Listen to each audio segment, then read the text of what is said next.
말씀입니다. 오늘 제목은 맞지만 틀린 말, 이런 제목입니다.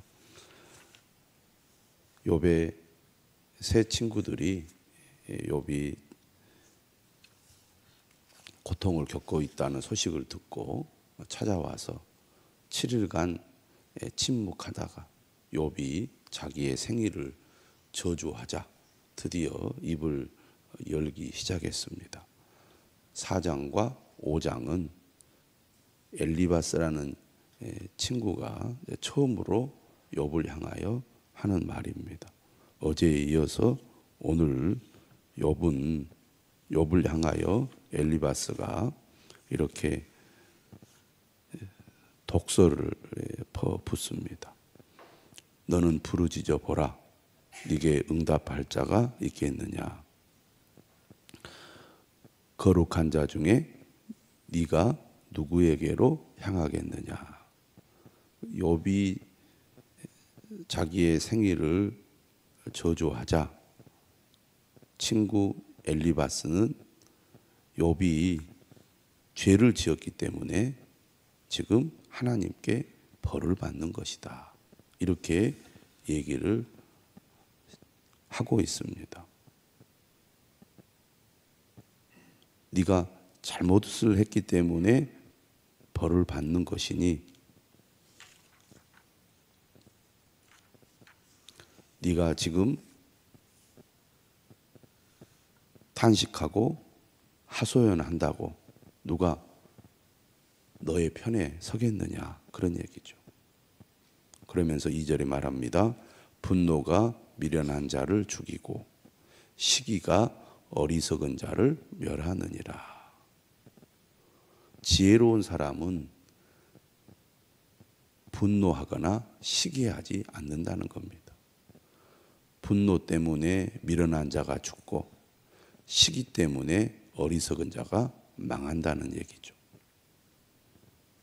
지금 엘리바스라는 친구가 욥에게 무슨 얘기를 합니까? 지금 욥이 미련하다는 얘기죠. 내가 미련한 자가 뿌리 내리는 것을 보고 그의 집을 당장에 저주하였노라. 이것을 직역을 하면 이렇게 표현할 수 있습니다. 내가 씨 뿌리는 한 미련한 자가 갑자기 가문 전체가 저주받은 현장을 보았다. 미련한 자가 가문을 망하게 한다, 그런 얘기죠. 욥이 왜 재산도 다 잃고 자식도 다 잃고 본인까지 그렇게 병이 들어 고통을 겪고 있느냐? 욥이 미련하기 때문이다, 그렇게 주장을 하는 거죠. 그의 자식들은 구원에서 멀고 성문에서 억눌리나 구하는 자가 없으며 그가 추수한 것은 줄인 자가 먹되 덫에 걸린 것도 빼앗으며 올무가 그의 재산을 향하여 입을 벌리느니라. 그러니까 미련한 자가 겪게 되는 결과에 대해서 5절은 말하고 있습니다. 재난은 티끌에서 일어나는 것이 아니며 고생은 흙에서 나는 것이 아니니라. 사람은 고생을 위하여 났으니 불꽃이 위로 날아가는 것 같으니라. 죄를 지은 인간이 고난당하는 것은 불꽃이 위로 날아가는 것처럼 필연적인 운명이다. 지금 엘리바스는 한사코 욥이 겪는 이 고통은 죄의 결과예요. 그리고 욥이 미련하기 때문이다 라고 지금 말하고 있습니다. 그래서 결론이 뭡니까? 8절에 이렇게 말합니다. 나라면 하나님을 찾겠고 내 일을 하나님께 의탁하리라.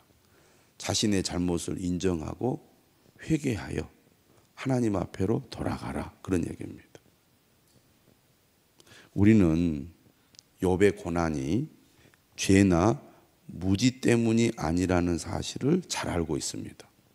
욥기를 통해서 이미 1장, 2장을 통해서 욥이 자신의 잘못이나 그가 미련하기 때문에 고난을 당한 것이 아니라는 것을 확인했잖아요.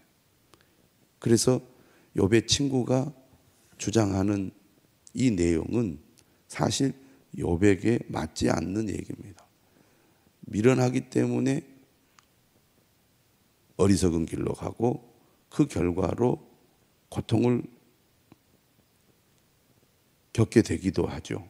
많은 사람들이 죄를 범하고 미련한 길로 가서 그 어리석음과 잘못 때문에 고난을 당하고 하나님의 벌을 받을 수 있습니다.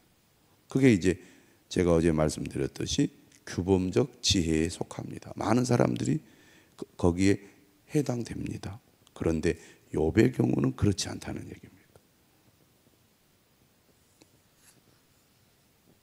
9절은 이렇게 말합니다. 하나님은 헤아릴 수 없이 큰 일을 행하시며, 맞는 말이죠. 기이한 일을 셀 수 없이 행하시나니, 놀라운 일을 행하시는 분이에요. 근데 오히려 이 말은 누가 해야 맞느냐? 욥이 해야 맞습니다.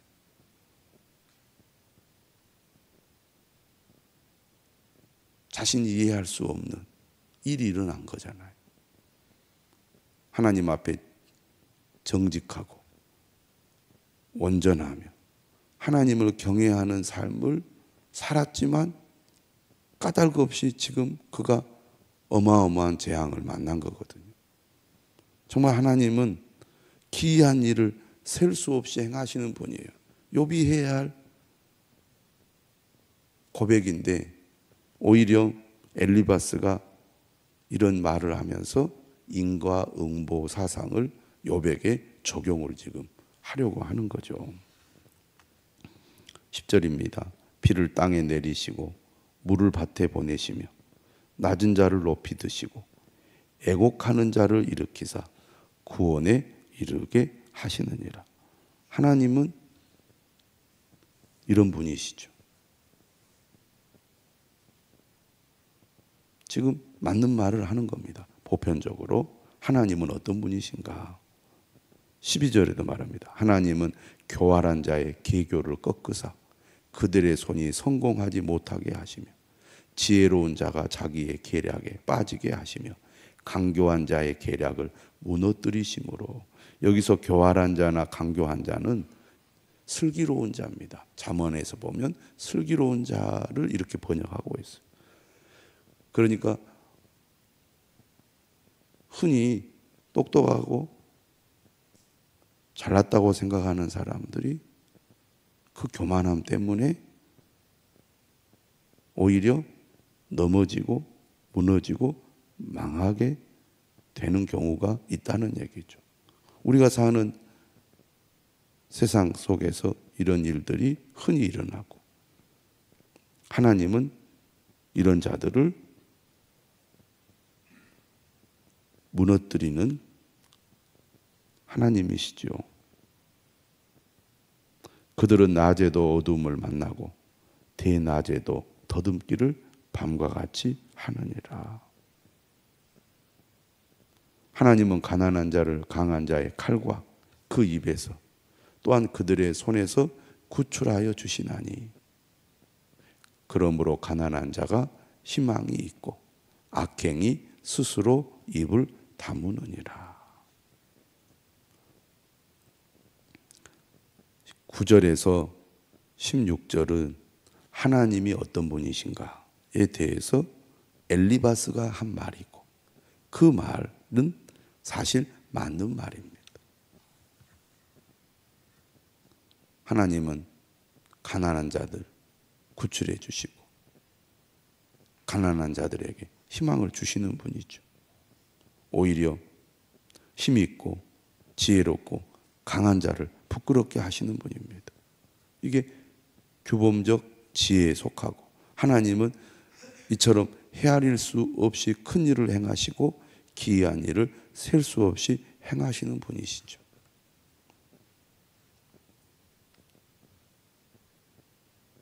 그런데 문제는 욥이 지금 겪는 고난은 엘리바스가 생각한 대로 그가 미련하거나 그가 하나님 앞에 큰 죄를 지었기 때문에 그런 고난을 겪는 것이 아니라는 거죠.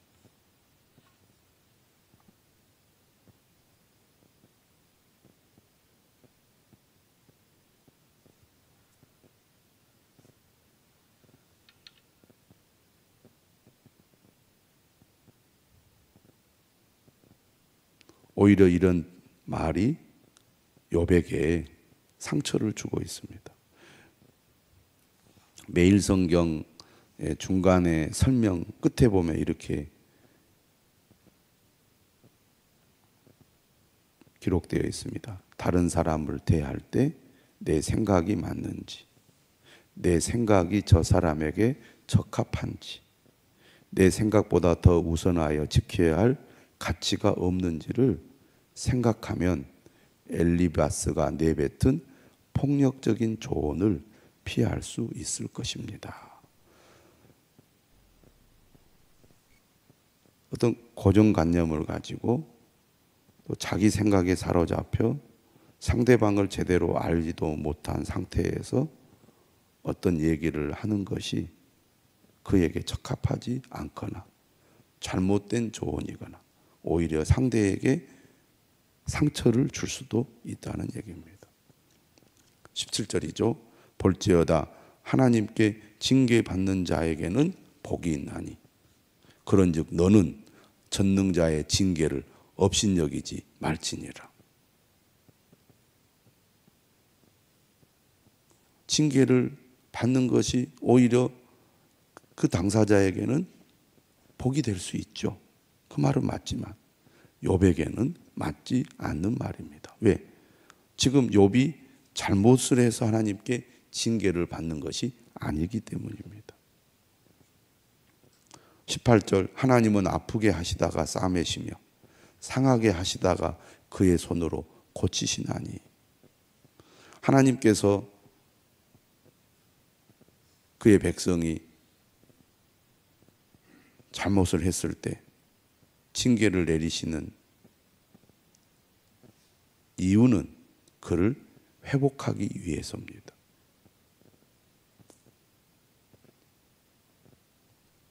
왜 하나님은 회복하기를 원하실까요? 그의 백성, 그의 자녀들을 사랑하시기 때문이죠.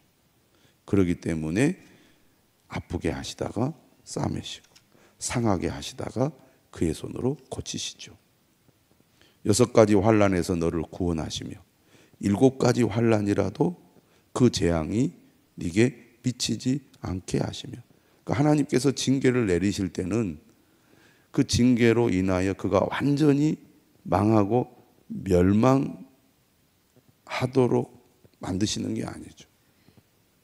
하나님은 징계를 내리고 또 환난을 허용하시면서도 여전히 그를 아끼고 사랑하셔서 그 고난에서 건지시는 분이라는 겁니다.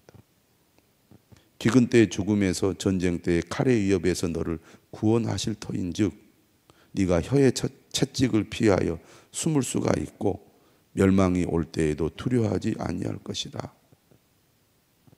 맞는 말이지만 지금 욥을 향하여 뭐라고 얘기하냐면 네가 그렇게 네 잘못을 인정하지 않고 그런 태도를 취하는 것은 어리석은 거다. 네 잘못을 인정하고 하나님께로 돌아와라. 회개하라. 그러면 하나님이 이 고통에서 너를 건져주실 거다. 근데 왜 너는 지금 이렇게 자기의 생애를 저주하면서 하나님께 회개하지 않느냐, 네 잘못을 인정하지 않느냐라고 지금 공격하고 있는 것입니다. 그러면서 그러한 행동이 하나님의 뜻을 오히려 거부하는 불신앙이라고 말합니다. 그래서 22절에 이렇게 얘기하죠. 너는 멸망과 기근을 비웃으며 들짐승을 두려워하지 말라.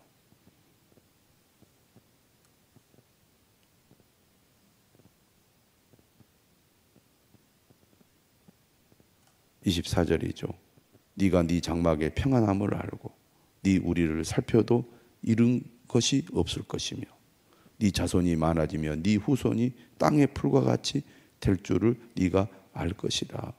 하나님께로 돌아오면 하나님이 너에게 징계를 내리시고 난 후에 너는 오히려 회복이 되고 평안을 얻게 될 거다. 네가 장수하다가 무덤에 이르리니 마치 곡식단을 제때 들어올린 같으니라. 볼지어다 우리가 연구한 바가 이와 같으니 너는 들어보라. 그러면 네가 알리라. 규범적 지혜에 근거하여 믿음의 사람이, 하나님의 백성이 죄를 지으면 하나님이 반드시 징계를 내리는데 그 징계의 목적은 회복에 있고 징계가 끝이 나면 평안을 얻게 될 거다. 이렇게 지금 얘기하고 있습니다. 맞는 말이지만 맞지만 틀린 말입니다. 욥이 어떤 상황에 있는지를 구체적으로 알지 못하고 인과응보의 사상, 다시 말하면 규범적 지혜에 근거하여 욥이 잘못한 것이기 때문에 하나님의 징계를 받는 거다. 그러니 하나님께 회개하고 하나님께로 돌아오라고 이렇게 말하고 있는 것입니다. 어제 말씀대로 인과응보의 원리가 100% 예외 없이 항상 적용되는 규칙이 아니라는 것입니다.